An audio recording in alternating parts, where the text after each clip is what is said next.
Assalamualaikum warahmatullahi wabarakatuh. Perkenalkan, nama saya Ambarwati. Saya mahasiswa Fakultas Hukum Universitas Bangkara. Di sini saya akan sedikit memaparkan materi mengenai teori-teori sosiologi hukum. Yang pertama, latar belakang teori sosiologi hukum, di mana teori sosiologi hukum ini bersifat komprehensif, yaitu memberikan penjelasan yang bersifat teknis yang melibatkan konteks yang luas oleh karena penjelasannya ingin menjawab pertanyaan-pertanyaan seperti masalah sebab musabab, asal-usul sosial, dan lain sebagainya. Pertanyaan-pertanyaan tersebut adalah pertanyaan yang sosiologis yang hanya dapat dijelaskan secara sosiologis pula dan tidak dapat dijelaskan secara dogmatis yang hanya mengutip dari peraturan perundang-undangan yang berlaku.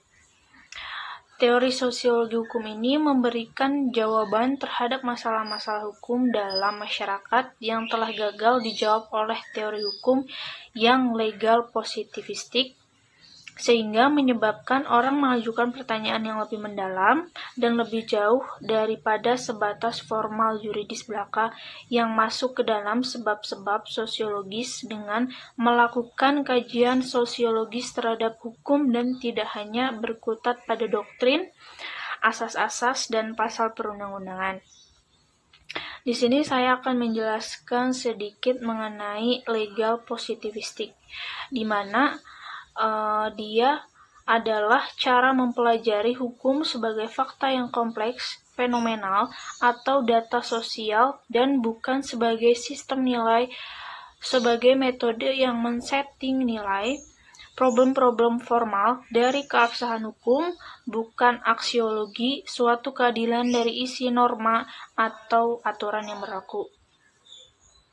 Di sini saya akan menyebutkan karakter teori sosiologi hukum, yaitu ada systemic, equilibrium oriented, fungsional, evolusioner, naturalistik, dan sistemik, orientasi kepada proses atau struktur, historis, konservatif, utopian, dan analogis. Ada beberapa teori-teori sosiologi hukum. Di antaranya yang pertama ada teori strukturalisme, di mana teori ini adalah teori yang berusaha untuk memahami aspek kemasyarakatan yang bertitik tolak dari pendekatan kepada struktur bahasa yang digunakan oleh masyarakat tersebut. Yang selanjutnya ada teori fungsionalisme, di mana teori ini adalah teori yang mengajarkan bahwa secara teknis masyarakat dapat dipahami dengan melihat sifatnya sebagai suatu analis sistem sosial dan subsistem sosial. Yang selanjutnya ada teori sistem, di mana teori sistem ini adalah teori yang berpandangan dinamis terhadap realitas masyarakat dan budaya yang merupakan kumpulan dari subsistem psikologi dan sosiokultural. Yang selanjutnya ada teori konflik, yaitu teori antitesis dari paham fungsionalisme, karena dalam fungsionalisme masyarakat teratur dalam sebuah sistem sehingga keteraturan masyarakat lebih menonjol dibandingkan dengan konflik dalam masyarakat.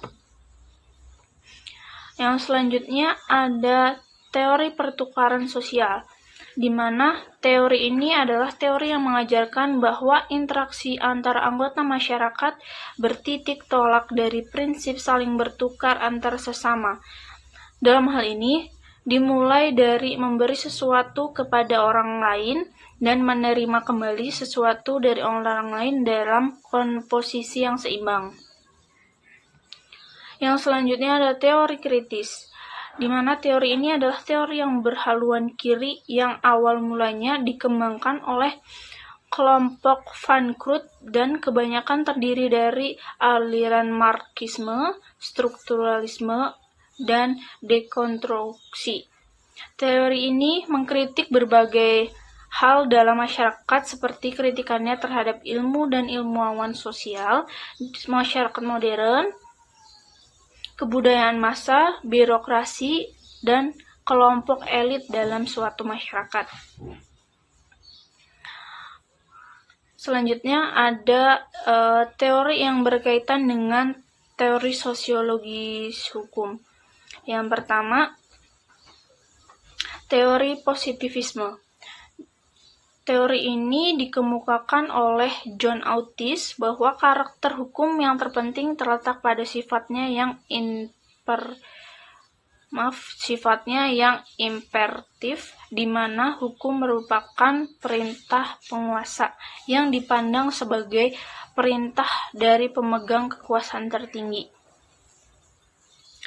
Yang selanjutnya ada teori solidaritas yang dikemukakan oleh Emil Durkheim, yang terdiri dari solidaritas mekanis yang dibentuk oleh hukum yang represif dan solidaritas organik yang dibentuk oleh hukum yang bersifat restitutif.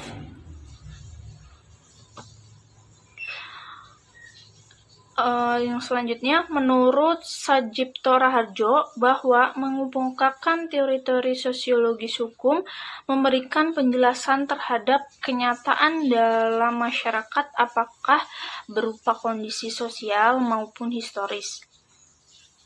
Menurut Weber, dia menyebutkan dengan istilah imperative understanding yang merupakan dengan optik sosial hukum yang bertujuan untuk memahami perilaku sosial dengan menjelaskan sebab-sebab, perkembangan, dan efek-efek yang terjadi dalam kehidupan masyarakat.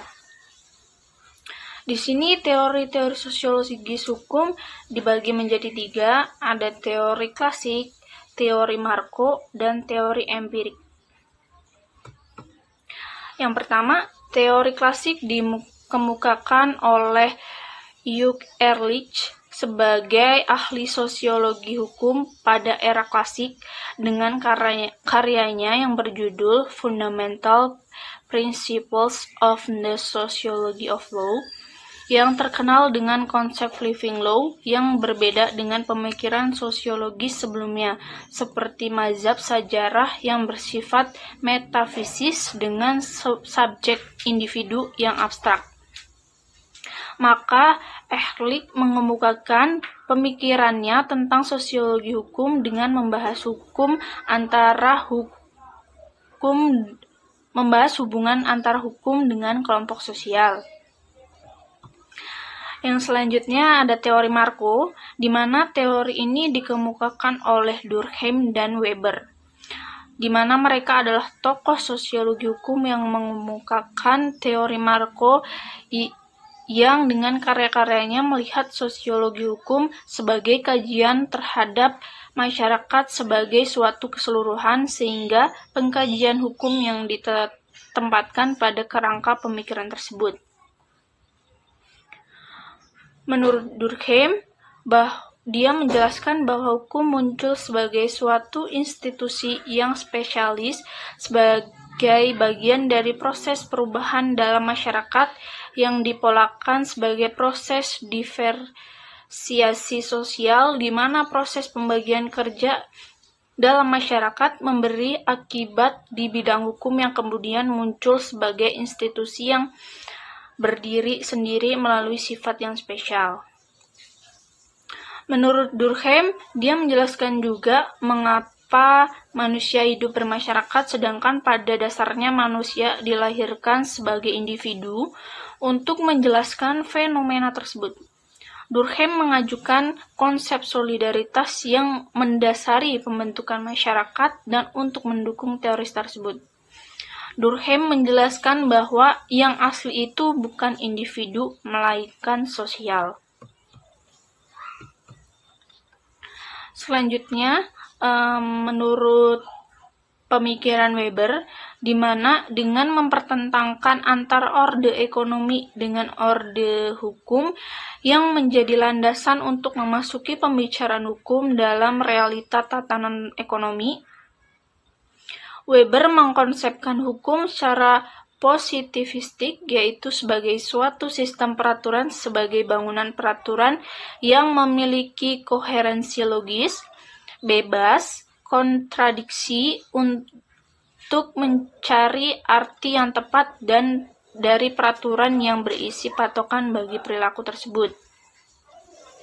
Pemahaman sosiologi hukum Weber tersebut dipengaruhi oleh situasi masyarakat Eropa yang kapitalis, di mana kepentingan kapitalis menghendaki agar hukum menjadi rasional dan lebih memberikan prediktabilitas bagi berlangsungnya proses perekonomian yang kapitalis. Selanjutnya, teori empirik dikemukakan oleh Donald Black yang merupakan salah satu pemikir penting dari aliran positivisme sosiologi hukum yang ingin memisahkan hukum sebagai fakta sosial dari unsur-unsur lain seperti tujuan, nilai, ideologi, dan sebagai di mana hukum adalah sesuatu yang diamati secara eksternal. Teori ini menjelaskan fakta dan hanya fakta itu saja yang boleh menjadi bahan proporsi yang menegaskan hubungan antara hukum dan berbagai aspek kemasyarakatan. Sekian pemaparan materi saya mengenai teori sosiologi hukum. Semoga dapat bermanfaat untuk kita semua. Billahi taufiq wal hidayah. Wassalamualaikum warahmatullahi wabarakatuh.